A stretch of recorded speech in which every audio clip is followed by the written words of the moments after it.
Welcome to Fresh Catholic, a podcast for those who are converting, reverting, or simply want a fresh perspective of the Catholic faith to help them to open their hearts and minds to become closer to the love and goodness of Christ. My daily prayer is that I will be a bright light to others, to be filled with the love and light of Christ, so that when people look at me, they see Him radiating out from me for His glory. Hello and welcome. I'm Lori Balderas, and I'm so happy you're here. Well, here we are on the marriage episode. This is part 3 of the 3-part series of commitment and marriage. So if you haven't listened to the other 2 episodes, please go back and listen now, and we'll be here when you get back. First of all, I would like to address some business matters first, get that off the table. So if you have not been to our Fresh Catholic store, as soon as the podcast is over, head over to my website, freshcatholic.com, click on shop, and look at all the things Simon has designed. There's more and more every week. We have amazing t-shirts. We have hats, dog bowls, beach towels is a new one, aprons, table runners, placemats, all sorts of things. And they're all different designs. So it's very cool because you're not just stuck with one design. You can pick and choose what tickles your fancy. So check that out. We really appreciate your support. We're trying to make Fresh Catholic our full-time gig. So please help us to do that so that we can have our mission be successful to draw people closer to the Lord and back to the church. Also, please follow me on social media at Fresh Catholic on Instagram and Facebook. Please like, share, and subscribe, rate and review on the podcast. All these things really help me. If you go to my website, there's also blogs there, which are amazing, and I think they're very thought-provoking. So go read those. I have a speaking event next month at Santa Clara High School, and the topic is marriage. So this has been the theme of the season for me. Maybe it's because my anniversary is coming up December 12th, so maybe that's why I have marriage on the brain. Plus, I'm a wedding coordinator, so there's that.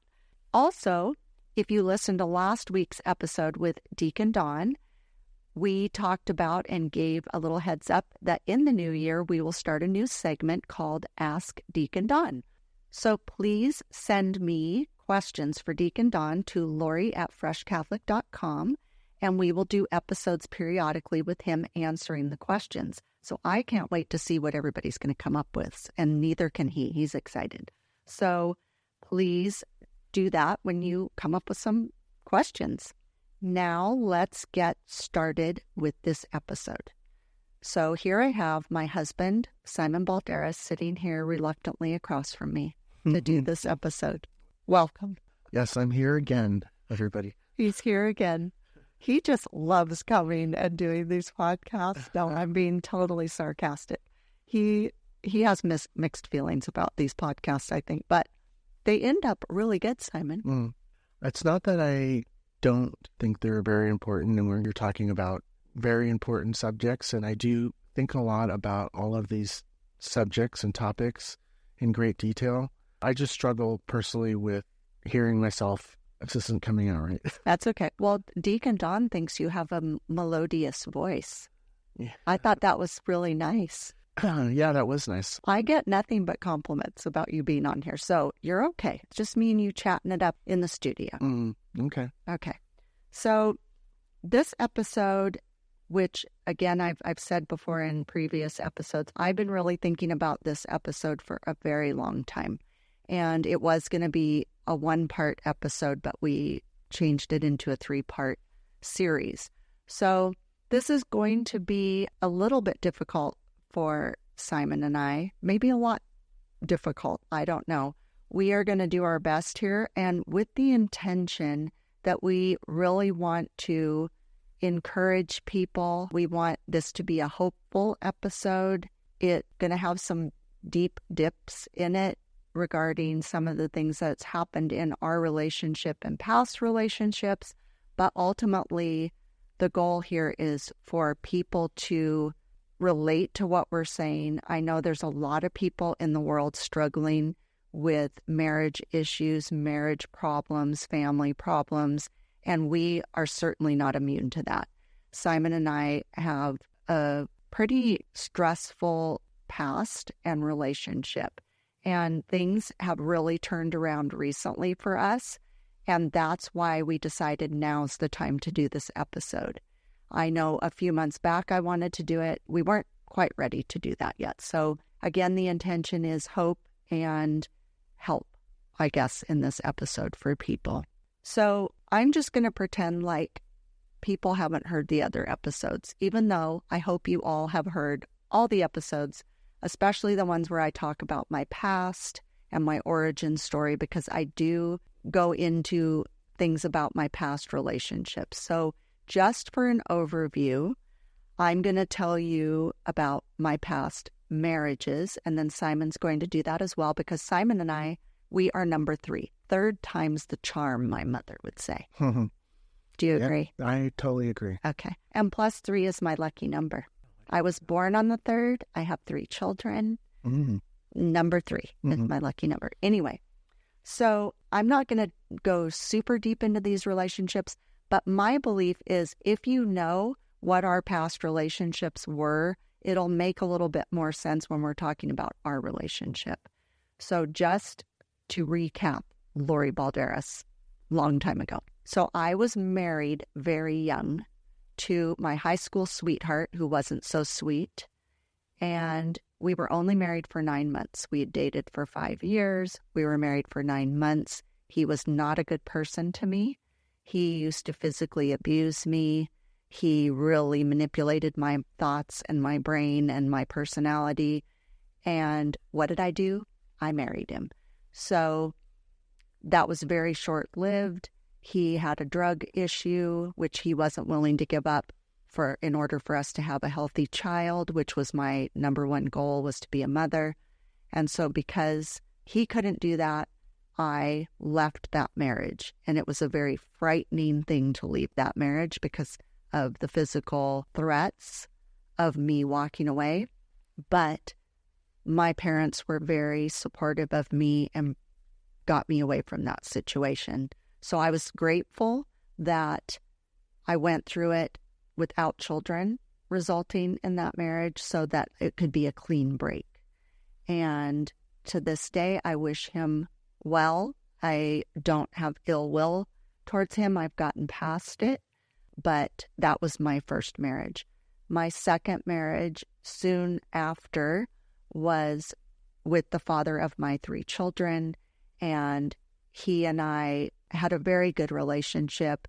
He was an excellent husband. He was an excellent father.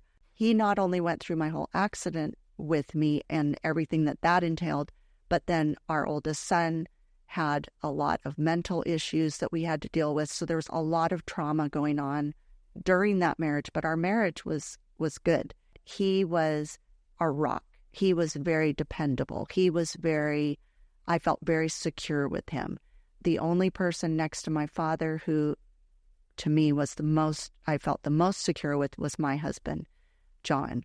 And we were married for 25 years. We had our beautiful children. We were starting to have our grandchildren, and our parenting was excellent. So after 25 years, I want to say suddenly, left. He was done. He was done with the marriage. And so I had to really reevaluate my life, and I was not expecting that. It really threw me off. Everything I knew to be safe and secure, I thought that marriage was going to last forever. I had all these high hopes. Everything was finally starting to settle down, and then he left. That was very devastating to me and shocking to me. And the way I handled it was I went right into another relationship with a person who, again, I trusted, but he ultimately ended up cheating on me. And I wasn't expecting that. That also threw me off. So I ended up with some trust issues, security issues, abandonment issues, all these things from those situations. And then I ended up with Simon. I believe God brought us together. And like I've said in past episodes, it was kind of miraculous how it happened. And at the time, of course, I didn't know the ultimate goal of God was to not just get us together, but was to light the path for me to become Catholic. Because had I not gotten together with you, I would have never become Catholic. Well, last week, if you guys haven't listened to the marriage episode with Deacon Don, he said a few things that really hit me. I was talking to you about that yesterday, in how God's design is something that's so beyond what we understand and can really forecast and foresee. And to think about God creating Lori and God creating me, and knowing that at some point our lives are going to meet in a purposeful way to have a covenant relationship. And that was something God wanted for us. That's why I kind of chuckle when you say, you ended up with Simon. No, God kind of orchestrated this. He designed He it. definitely orchestrated it. Yeah. For sure. I distinctly remember when my marriage ended, and I remember thinking, what the heck am I going to do now? Like, I just had my whole life planned out with John and the future, and all of a sudden, it was literally taken away from me. Everything was taken away from me. My house, my dogs, everything. I had to leave that life behind. And for anybody that knows me, I'm not a spontaneous person. I've become more spontaneous as I've gotten older. I like things planned out. I like things where I know what's going to happen. I even ask people all the time, what's the plan and what are we going to do? I need to know. It helps me feel secure. And when he left like that, I thought I couldn't even be by myself. That's why I immediately went into another relationship. Partially was for spite, because it was like, okay, you don't want me? Well, this guy does. And so, that sounds horrible, but remember, I was a whole different person back then. And I didn't know what to do. I think I felt like I'd been pushed off a boat and I was in the water and I needed an immediate life preserver. Right. And when you said that your relationship with John was, you felt secure, and you were broadsided, in essence. When he left, you didn't expect it. It was something that was... Yeah, I thought we were having a little moment. Right. You guys were having some typical issues, and then he just said, I'm done, and just... Yeah, I went and did therapy, and I thought, we're going to work this out, because that's what you do. Right. And that's not what he wanted to do. Right. So I guess what I'm trying to get at is, you had this feeling of security, and then when that just immediately you realize that wasn't true, right, it created the opposite effect, which made you tremendously insecure. Right. And that is kind of what needed to be worked on all the way up until me and beyond. Yes. For those out there who know what it feels like to be really secure, you feel your feet are planted on the ground. You feel like you have control over what's going on in your life. I'm a big believer in marriage because I believe, even before I was Catholic, I was a big believer in marriage because I was raised with my parents having this very strong marriage. My grandparents had a strong marriage. I was used to having role models of good, strong marriages. And so if there's a problem, you work it out. You don't throw in the towel. Right. And so when he did that, that really made me, who's a secure person, my dad made me so secure. I felt so secure that nothing was going to happen to me as long as my dad was around. He would never allow anything bad to happen to me, ever. So I had him as security, and then my husband John as the other side. So when I lose the one, thank God I still had my dad, or I would have gone under.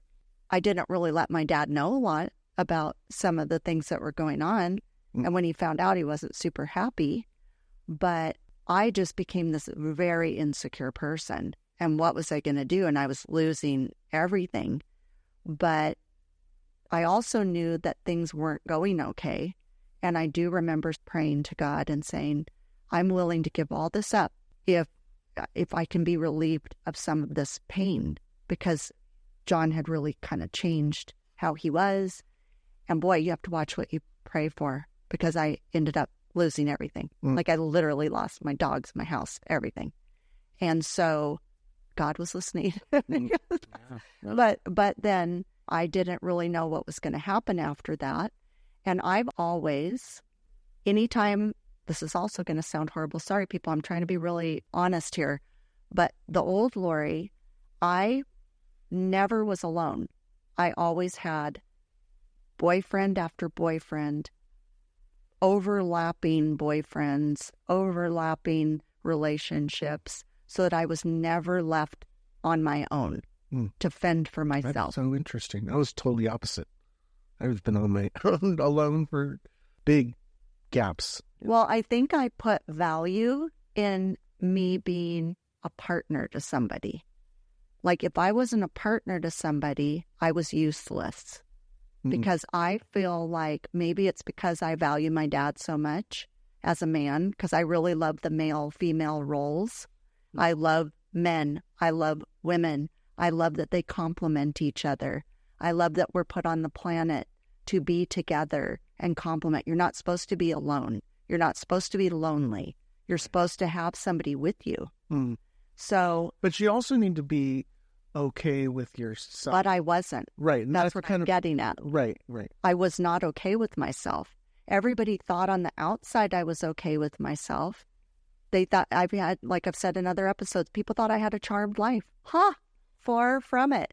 Just because somebody looks like things are okay on the outside doesn't mean they're okay on the inside. So I always felt like I needed to have another person, and I was never by myself. And so I wasn't expecting you to come along, certainly. And you were just this out of the blue gift. Before we get to that, I think you should explain to the listeners about your past relationships. And you don't have to go deep. I didn't. Right. But you do need to explain so people kind of get your dynamic. Okay. So my relationship history starts, honestly, with what was modeled to me by my parents. And I have a very good friend who is a renowned psychologist. I won't mention his name, but he's a very good psychologist. And we once sat down and had a conversation about trauma. And he said, Simon, people think of trauma as an event, but sometimes trauma can be the absence of something, the absence of a father, the absence of a mother, the absence of a family, the absence of what a family needs to look like, and in the absence of what should be modeled to a young boy or girl growing up so that they can understand what a relationship could look like. And that was what was missing in my life to begin with.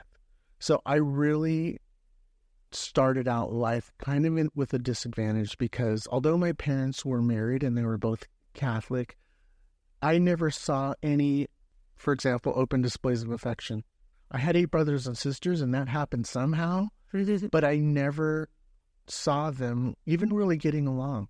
They were very separated in so many ways, intellectually, emotionally. It was very dysfunctional in a lot of ways. And there's a lot of reasons for that. My mom specifically came from extreme dysfunction in her family. She had to quit school when she was 12 years old to take care of my grandmother, who was shot in the back, and she quit school in the 4th grade. I think I said before once it was the 7th grade, but it was actually the 4th grade. Okay. And so she really didn't know how to have a relationship, and she came from dysfunction. I didn't even know who my grandfather was until later in life. My grandmother had multiple relationships and many children from different fathers and so forth. So there was this kind of soup of dysfunction, and my dad came from an intact family, but his father was abusive to him. And so he came from somewhat of dysfunction, but he was probably the more functional person in the relationship. And that really gave me at least the stability that I needed in my life. He gave me a somewhat of a trajectory, and at least that was for me to get an education and to strive towards positive things in my life. And so it took me a long time to really understand what a real healthy relationship needs to look like. And it took me 2 other marriages to figure that out, unfortunately. In my first marriage, I had 2 children. I have a total of 4. And I married this person where I had a pretty healthy season in my life. I was a devoted Christian. I think I mentioned in the past where I was in college and I became a Christian and I lived in my car, and I was a pretty healthy guy, healthy-minded guy too, in terms of a solid trajectory and knowing what I wanted to do and go in my life. But it didn't take much to topple me over, because I was really kind of faking it or white-knuckling it, as you said before, and not really addressing the issues of my past. There were several traumas that I had to live with that I never dealt with, and that really affected me in my marriage. And I had an event that happened in my family that really toppled me over, and I began to spiral out of control ultimately. And my first marriage ended in divorce, and I take most of the blame for that, quite honestly. I had another child out of wedlock during that time, and that was kind of the final straw for my wife. And I really, for about 10 years, maybe it was more than 10 years, 15 years, lived this sort of wayward, trying to find myself life, and especially when it came to having relationships. I entered into another relationship a few years later, and I absolutely was not ready for that at all.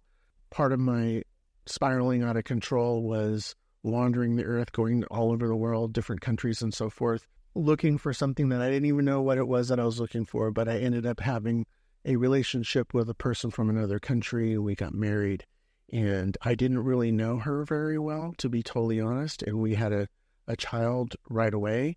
And that marriage ended pretty abruptly because I found out some things about her life and her lifestyle that she was doing in secret.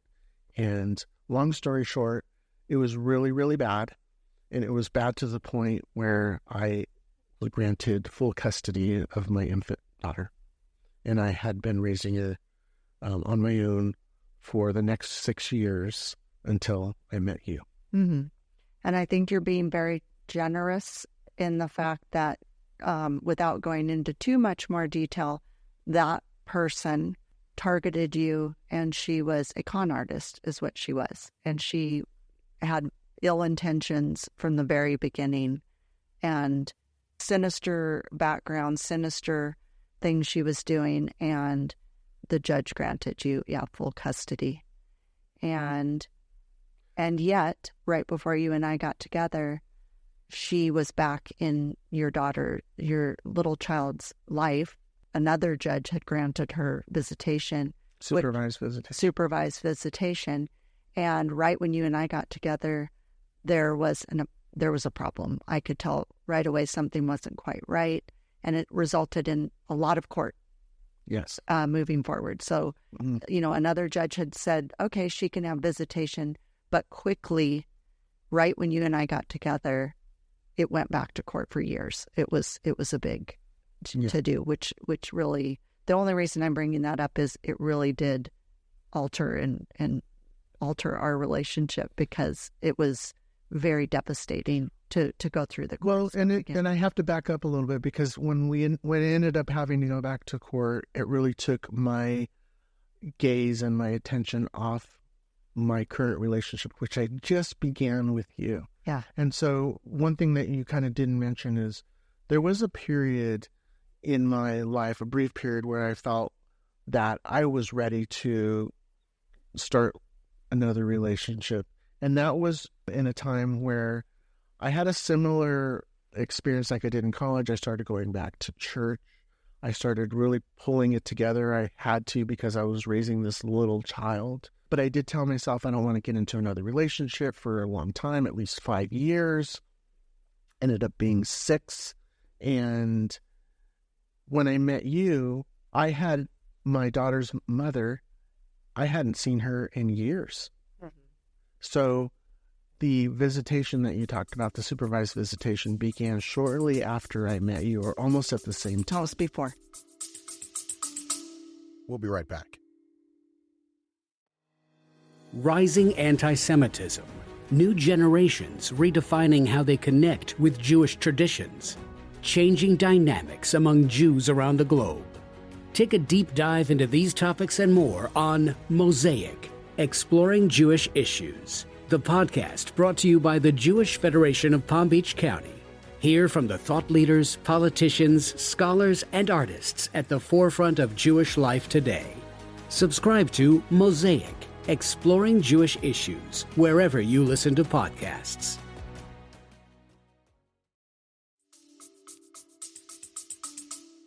It was right before, because I had nothing to do with any of it. Okay, well, it was just briefly before, but I had remember saying to myself, I might be ready to enter another relationship. I honestly really wasn't, but I think that was part of what God was orchestrating in knowing what could be, and He is always hopeful that we'll make these decisions to look towards Him and include Him in our relationship, and ultimately that's what happened with us. So it can work, and it can work even if you're not ready.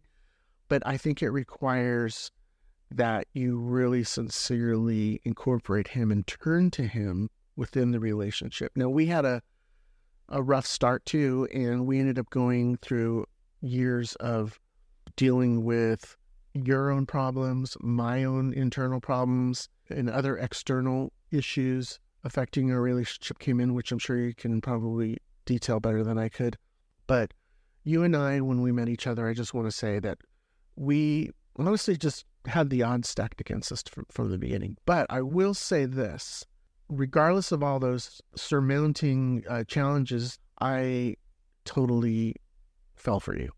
I loved you from the very, very beginning, and we had something very, very strong together. It's something I can't really put into words, but it was definitely there, and it's still here.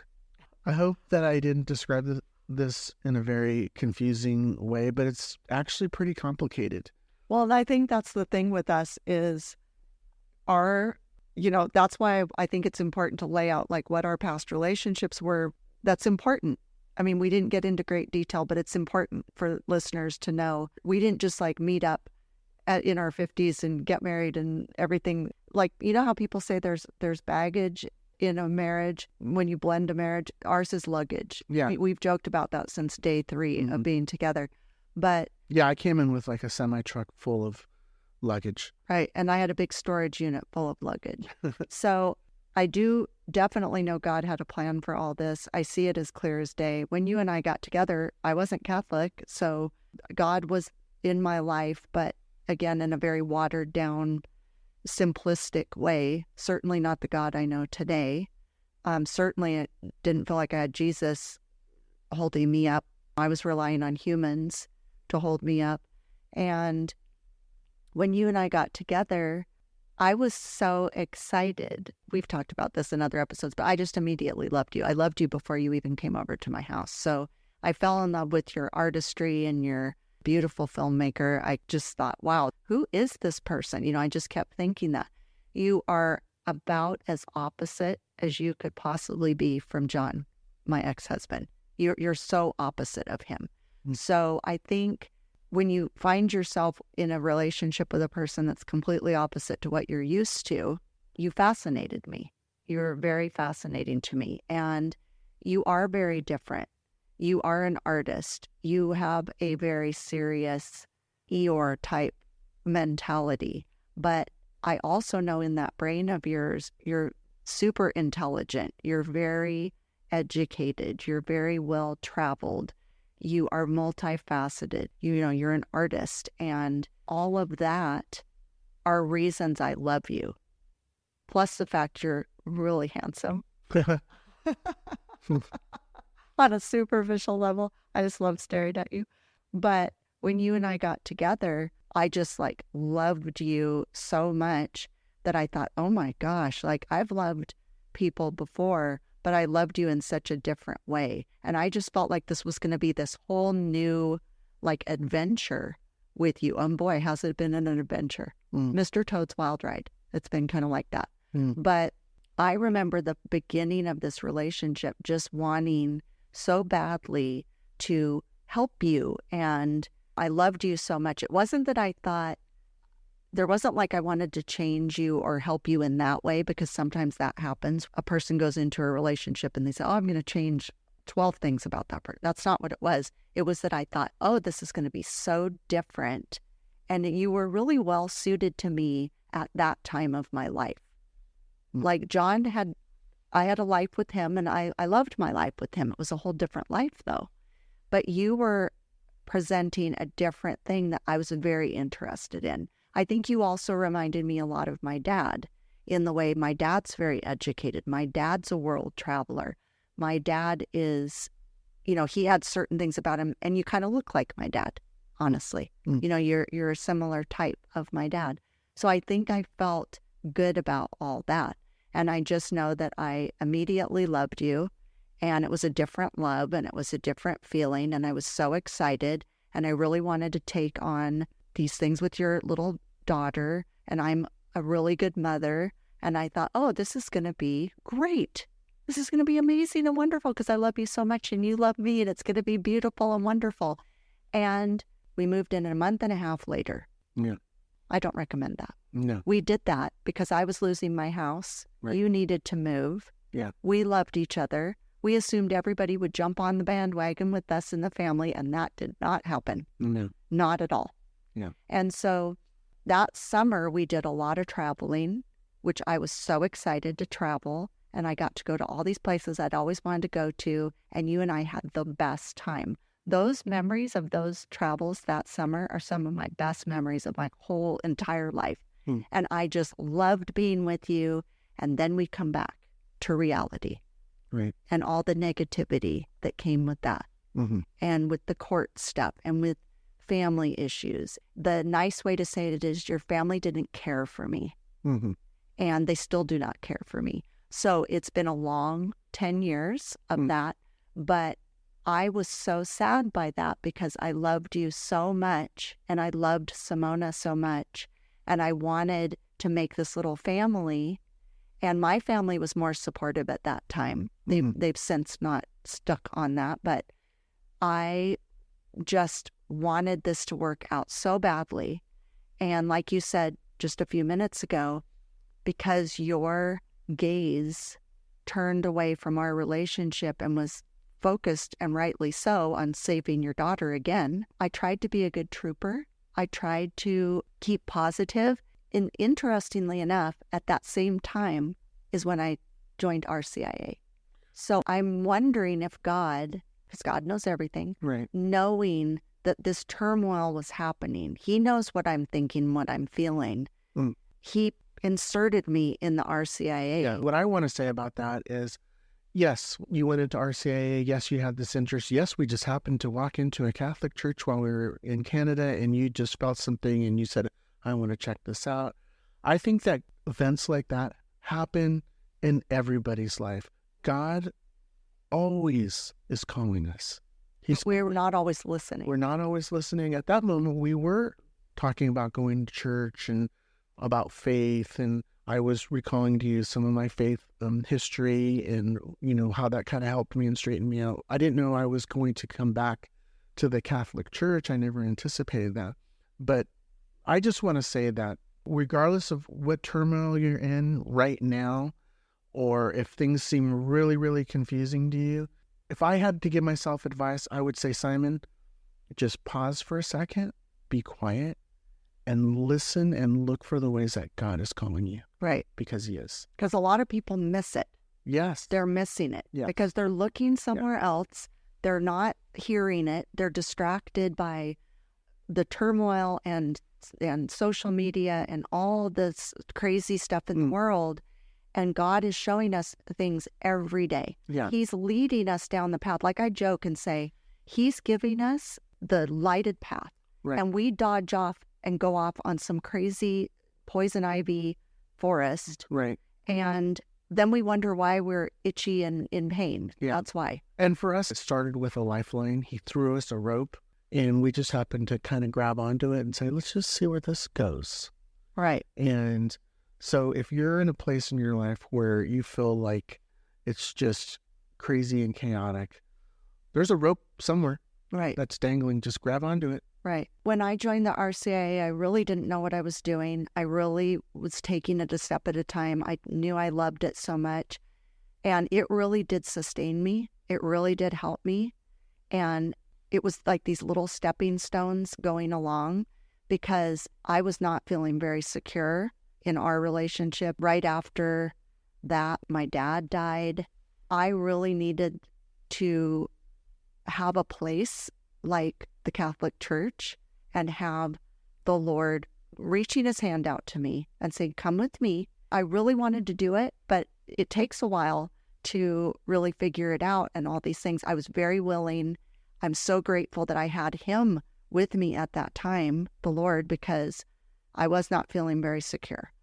For those of you who don't know Lori personally, she is a very dedicated person, where what I mean by that is if she's going to get into something, it's not halfway.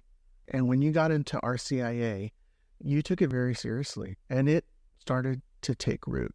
And at that time, we were living together. Oh, that's right. And we said, we probably shouldn't be living together. Right. So I moved out. You moved out. Right. And I took it seriously in a different way because I was coming back to the faith cautiously, and you were embracing the faith with more charge than I was. But together we made this decision like, hey, this isn't right. We need to separate, and we need to, if we're going to do this, we need to do this right. Right. So then I was on my own for the first time ever. Yeah. Because I was living on my own. Right. And that was very odd for me to live on my own. I felt very disjointed. I felt very separated from you. I had been used to living with you, and then I would come and take care of you and Simona during the day, and then I'd go back to my place at night. And we did that for a while. Yeah. We did that for quite a while. Mm-hmm. And then we did have a brief breakup, but we still loved each other during the breakup because we kept kind of seeing each other and a little bit here and there. And my dad died. That's when my dad died. At that moment, you know, you and I had broken up. My dad died. It was a pretty devastating time for me. I felt very lost. I had just become Catholic, and I'm so grateful that I had that. I don't know what I would have done if I would have not had the church and not had my relationship with Christ, because I really needed an outside source that was not you, that was not my dad.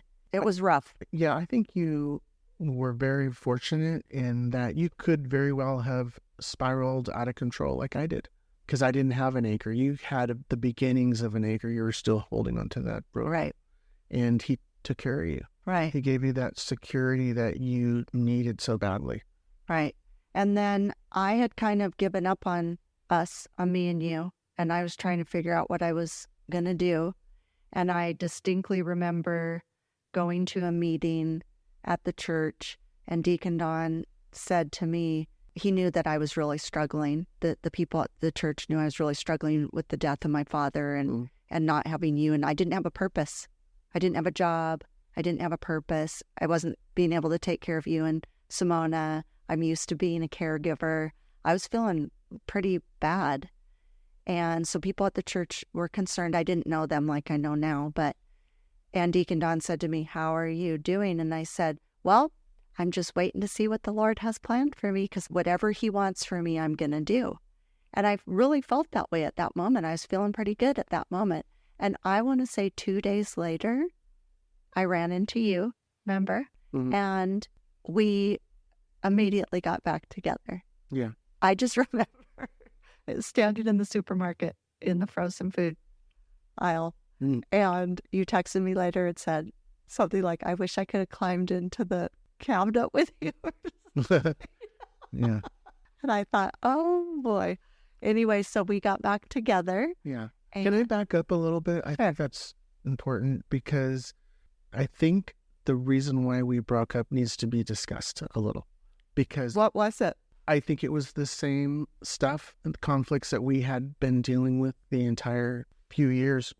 I think that this is a good moment for me to explain that's when I really needed to begin to work on this dysfunction that I talked about in the very, very beginning, because I really didn't prioritize the things in our relationship the way they should be prioritized. I know we weren't married at the time. No. But even still, I didn't have a very good idea as to how to really manage a relationship. We knew that we were entering a relationship with the intention of marriage at some point, right? Right. You had certain priorities in order that I didn't. And for me to be heavily influenced by my family and to succumb to those things were really due to my lack of understanding from this dysfunction that I said I never really learned Right. how to prioritize things in a relationship. I think it became a cold feet situation is how I looked at it. I think you were trying to go, I don't know if I can give her 100% because I'm getting this from my family. I appreciate your perspective on that. I totally understand why you would see it that way. My perspective is coming from confusion and not really knowing how to manage a relationship. Mhm. I felt, yes, a lot of pressure towards things, but it really wasn't a cold feet thing for me because I loved you. Mhm. And I just didn't know how to properly love you Mm. in a way that was nurturing, the way that was propelling us forward towards a married relationship. In a way, these breakups and these breaks, they were growing moments for us. So I want to say and suggest to other couples who are really struggling and they're trying to discern whether or not they should get married, but they really love this person and they feel like they're called to marriage and that God wants them to be married and so forth, and they're having conflicts and they're breaking up. When you have those moments, I really suggest, as I know you did, is hold on to your faith. Use these moments to grow with Christ. Well, and I think for a lot of years, we had so many ups and downs and so many fights and so many breakups and walking out and just, it was lots of blowing up. And I just remember going from, in the beginning, loving you so much. And like I said, having such a bright idea about what our relationship could be. And it turned so quickly the other direction and kind of stayed there. And I wasn't feeling secure. I wasn't feeling important in the situation. I wasn't feeling like there was value on our relationship. And for whatever reason, I stuck with it. And it totally had to do with the fact I loved you. I was keeping a positive hope, I guess. And I just feel like God put us together. We were mucking it up and other people were inserting themselves in our relationship and mucking up what God's plan was. Because here we are sitting today. So his plan, it is what it was supposed to be. Mm-hmm. But we as humans, whether it be other people inserting themselves and being allowed to do that, you not being strong to defend our relationship, me acting out, me having meltdowns, me feeling insecure and flailing about. All those things were happening, but ultimately God's like, come on, guys, keep it going, keep it going. You know, he wanted us to be together. But I think we were listening to so many outside influences and interferences. We weren't focused on our relationship with Christ. Now, granted, we weren't married quite yet. And when we did get back together, we got engaged right after that, got married in December. And I think it was a rough start to the marriage. I think it was, again, I was so excited to marry you. I couldn't believe I got to get married to you. And in the Catholic Church, I was so happy we got back together. And I was thinking, okay, now it's going to be better. But it wasn't. Right. It was still a struggle. I mean, and we struggled even from day one of our marriage. My mom didn't even show up to the wedding, right, which really hurt me and was uncomfortable for you and hurt you as well, I'm sure. Right.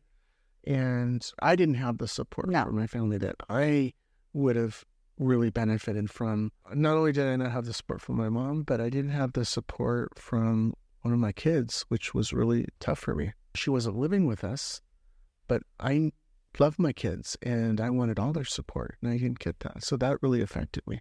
Yeah, it was very upsetting because, again, we had kind of made it through all these different things and then we decided, okay, we're going to get married and we were excited. And that's very blatant disregard for something that's a sacrament in the church, you would think that they would want to be a part of that. They weren't. Mm-hmm. Well, it ended up, we did get married. We have a sacramental marriage, and that has been very important to both of us. I think the problems and the troubles kind of subsided for a while in my memory. I know you probably have a different memory, but... Well, no, they subsided for a while, but they never were, when you say subsided, I want to say put aside, because they were never really dealt with. I still personally never put in order, prioritized what should be first, second, and third in our marriage relationship. I didn't do that, and that was a big problem. Right. For you, it was a big problem for me in just gaining an understanding. It just took me a while to figure out some key things about marriage. And I think that set a precedent for the people around us. Right. That caused a problem, because if when we got married, we went from living together to not living together, we were off, we were on, we were all these things. And it was very disorienting, I would think, to the family. Yeah. And then when we end up getting married, that would have been a great moment for you to be able to get the priorities in order, but that didn't happen. Right. So there's two things going on there. One was that, getting that priority straight, understanding what it means to have a sacramental marriage, what it means to really have a healthy relationship. I didn't put all of those things together. So that was one thing. And the other thing, which was also very key, was dealing with some other traumas and wounds that I had, the baggage that I needed to unload on my own, working on myself. And same with you, in a different way. But me personally, I needed to get well inside, and I wasn't. And I hadn't been through all my relationships. There was a lot of big things that I just didn't deal with. I did talk about it a little bit in another episode and explained a little bit as to what one of the major traumas in my life was when I was a teenager. But I needed to deal with that too in order for us to begin to have a healthy marriage and relationship. Mm-hmm. And I want to fast forward a little bit, because we kind of ended up going through our marriage on a treadmill, having these recurring issues, my family, me not prioritizing things, you getting upset, even though we were still married. We kind of dealt with all that stuff. But I think there was a point where God just said, you know what? Enough is enough. You go into your corner, and Simon, you go into your corner and figure stuff out. Right. He had to put us on a timeout. Right. Yes. And not only did he put us on a timeout, we didn't just decide, we're going to go on a timeout. We sought counsel. We sought priestly advice. We were granted a separation from the church under certain conditions, that we would continue to work on our relationship, that we would know that this is temporary. All of those things we had to do. And again, Lori, you take this stuff very seriously, and I did too. And you did exactly what was prescribed. You did go work on yourself. You did seek counseling, and so did I. And I had to really process some of the tough things in my life. And I did. It wasn't easy. It took me a couple of years to process some stuff and to really recover from processing some pretty serious traumas. You had to process some things and understand some things, not just about yourself, but I think during that time was a time where you really propelled in your faith. And that was a very, very healing thing to you as well. That's kind of how I see it. And I know I just condensed a whole bunch of stuff in, that we were married for, a number of years, and we ended up separating for 3.5 years. I agree with you that there were things that needed to be worked on. To me, just because we got married didn't change the family problems, didn't change the negativity, didn't change the people wedging themselves in our life and trying to dissuade us from being together, and people not wanting to get to know us and what our relationship was and why we wanted to be together. They all just had a negative spin on everything. And what that did to me was popped my balloon. It really deflated any hope I had.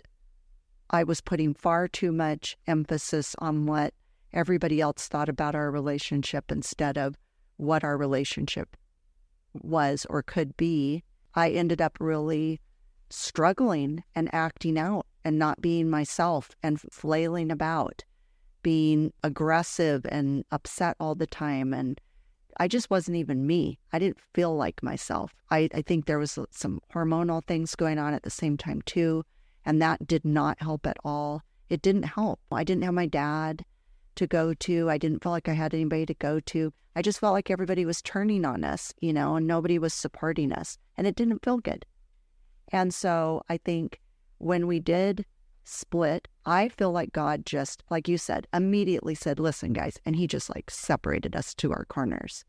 And then I do feel like we were given the guidelines of, okay, you guys need to be separated. We had anticipated for about 5 years we were going to be separated. Which is just daunting and crazy to think It was about. so long, and I was like, and I just thought, no, I think, you know, we probably should split up.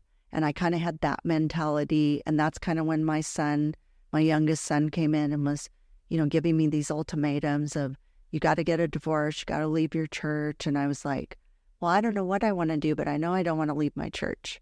You know, I don't know what I'm going to do. I really didn't. And I was being shuffled around. I moved 8 times in 3 years, you know, living in people's garages and living in people's lofts. And, you know, it didn't feel good. Yeah. I didn't have a home. You know, I was just like transient.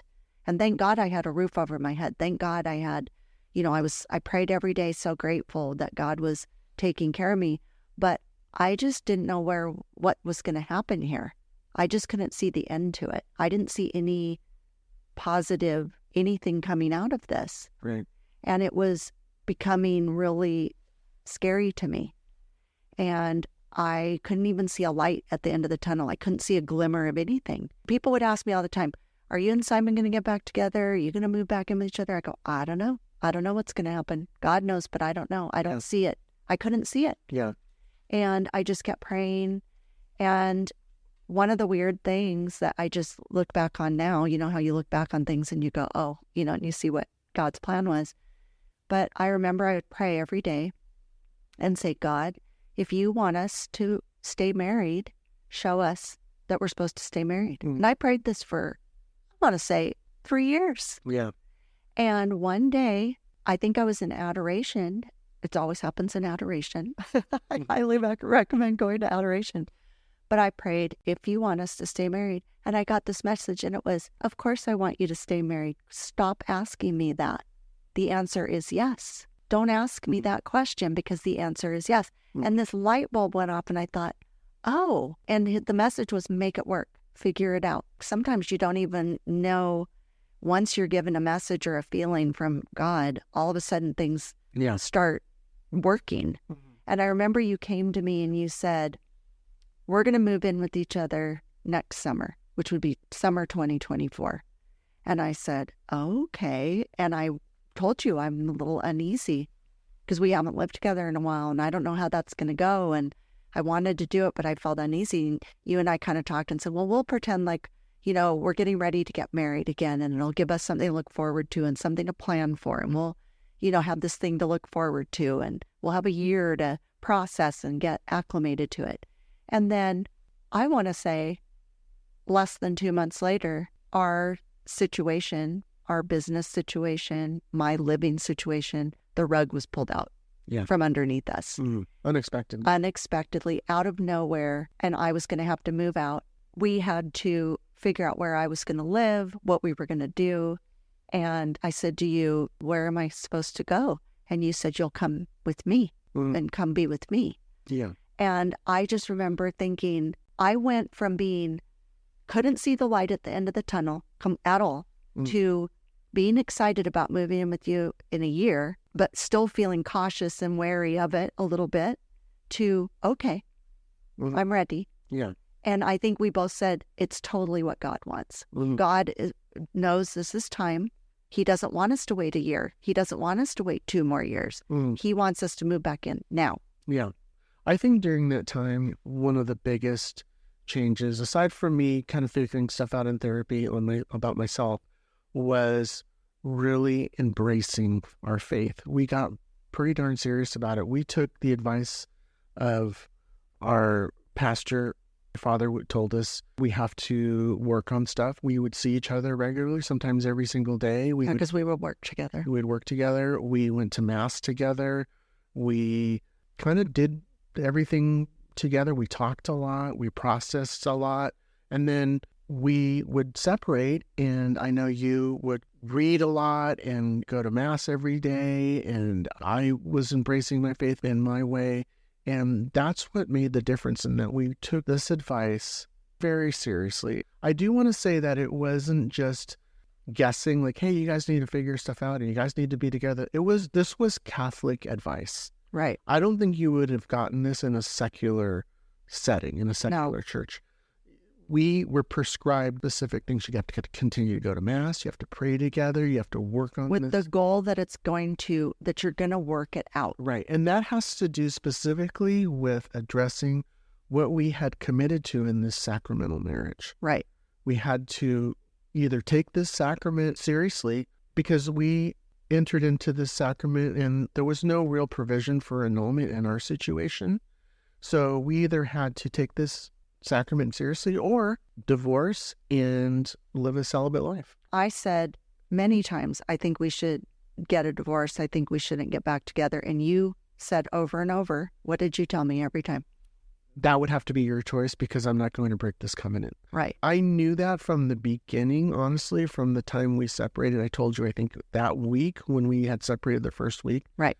I said, I'm not divorcing you, Lori. Right. If you want to make that decision and choice, then that's up to you. But I'm not going to be the one that does that. Well, plus I was getting so much pressure from my son. That was actually really difficult for me, because I didn't know what to do. I didn't need that pressure.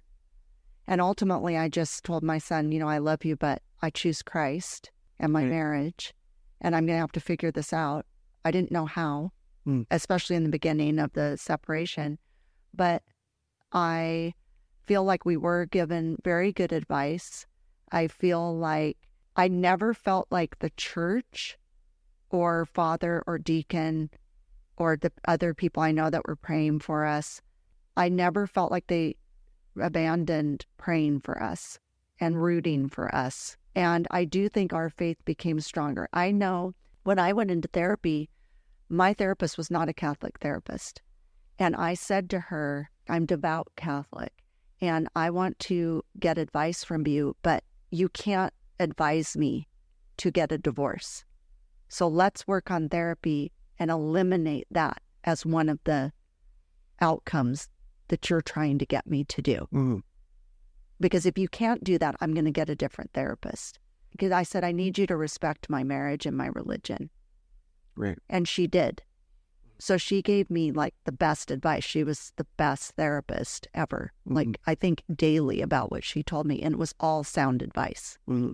And I really did need to work on myself. I needed to work on strength of me relying on God and not putting any reliance on any human. I need Him. He's my rock, my shield, my everything. I can't listen to outside interference. I can't listen to what humans have to tell me. I have to know that He wants us in this marriage. He wants us in this covenant with Him. He made us for each other. I don't want to be with somebody else. Mm-hmm. I want it to be the three of us. Mm-hmm. I can't imagine being with somebody else. So I'm so glad that we had time apart. It was rough. It was awful. But I'm so grateful for it. And if you can take, you out there, our listeners, if you can take these moments where you're feeling lost, despair, hopelessness in your marriage, you feel like you don't have that love anymore. You feel like all you're doing is fighting. You feel like all the odds are against you. You feel like there's things that are wedging themselves in your marriage, whether it be pornography, other people's opinions, adultery, any of those things. Mm-hmm. You need to eliminate those things. Eliminate them.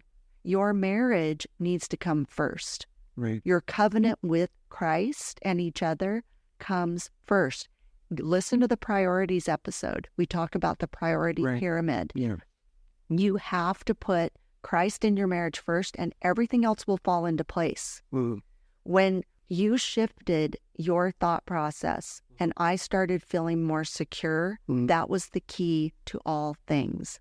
Because now I feel like, years later, it took us so long, and we're telling people this in this episode so you don't go through this long drawn out mud puddle that we've gone through. Yeah. Take care of it now. Whatever it is, you know what? You do love each other. Go back and remember, how did you fall in love? Why did you fall in love? Why do you love that person? Right. Sit down and talk about it.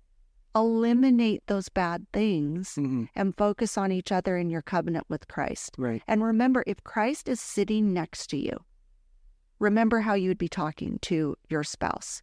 You would be talking with all the love and kindness in your heart.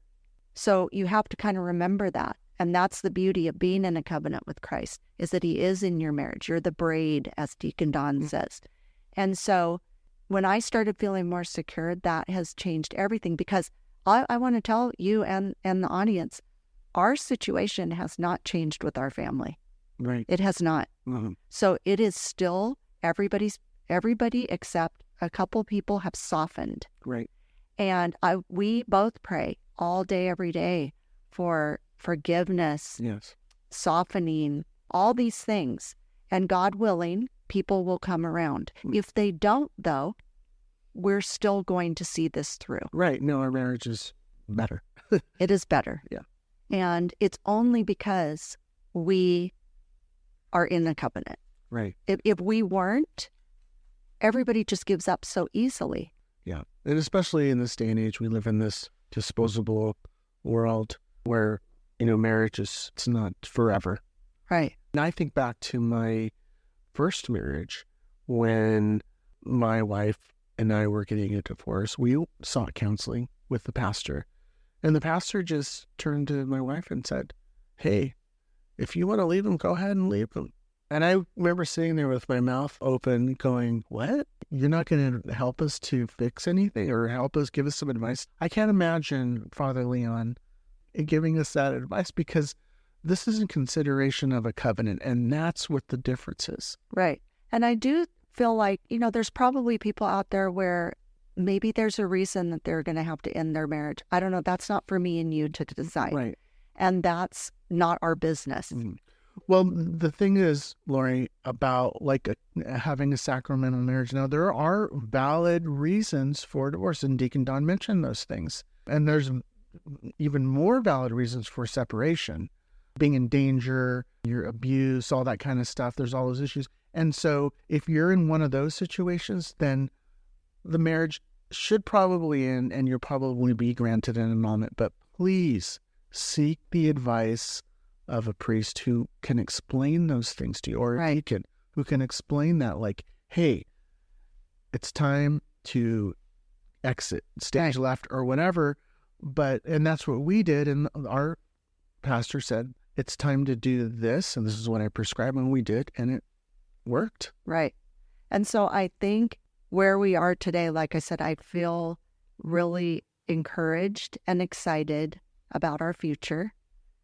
I feel like I know we both would love for family rifts and family drama and trauma to just turn to peace and harmony. I always pray for peace and harmony for our family every day. Yeah. And I'm hoping that happens. Only God can work in those people's hearts. But I am excited for our future. I'm excited that we're back together. It feels good. Like I'm happy to be here and to have a home, and it makes you really grateful. And I know that the entire time I've been with you, I've loved you very much. And I think we've just both really made a commitment that we can't let other people dictate, because God wants us together. Right. And he's who we need to turn to, and we need to just hope that other people will understand. For me, it just comes down to being open to humble yourself to the wisdom of Christ. I just needed to slow down because it's not that complicated. I made it complicated. I felt, I have all this baggage and I have all this stuff. I can't see through it all, which was partially true. But which I did, and especially in their last separation, did slow down and did really take a step back and start evaluating things in a very, very serious way. Also, I would say, when something's taken away from you, it really makes you realize how much you miss it or how much you count on something. Yeah. And things are just remarkably different now. This marriage we have today, I have not experienced this with you the entire time we've been together. Mm-hmm. Our relationship right now is just completely different. Right. For the better. Mm-hmm. But a lot of it has to do with us individually working on ourselves. Yeah. And putting our marriage first. Mm-hmm. And having better communication, putting Christ at the center of our marriage, making that a priority also. Yeah. And so, again, for all the people out there, because I know there's a lot of people struggling with a lot of different problems, and take it a step at a time. God's right there with you. Go to Him. Pour your heart out to Him. There's days where I'll say, Lord, take this off of me, all this pain and stress and pressure. And He relieves me. He wants us to be together, and that's what matters. Right. So thank you for coming today. I know this wasn't easy, but I love you, and I hope that this will help other people. Yeah, me too. Love you too. Well, thank you for everybody listening, and I hope this has helped, and enjoy Advent coming up. The next episode is Advent, so keep an eye out for that. Thank you. Love you. Bye. Thank you for joining me today. Now go out and be a bright light in someone's life. And remember, be focused, be faithful, and be fresh. Fresh Catholic is produced, edited, and recorded at Wonder Mouse Studios in Ventura, California.